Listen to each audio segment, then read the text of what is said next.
A collective noun is a word nga ginagamit sa pagpangalan sa grupo or pundok sa mga tao, mga hayop ug mga butang. Words like school, flock, team, class, archipelago ug solar system. One of the reasons why nga nung medyo tricky ang English language kay tungod pod aning mga collective nouns. Like for example kanang maligo tag dagat or mangisda ta, makakita ta og tapok or grupo sa mga isda. Sa English language na siya ginatawag og collective noun. Ang tawag anang group of fish kay a school of fish. Another example ang ato ang nasod Pilipinas nga gibuo og mga isla or group of islands. Ang collective noun anang group of islands kay archipelago.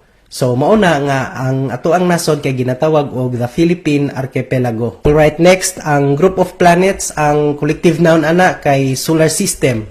By the way, ang kaning collective noun naga-function ni siya as a singular noun sa isa ka sentence. Like for example, ang collective noun nga team. We can say, my team is scheduled to play tomorrow. So that would be all. I will see you soon for another lesson. Thank you.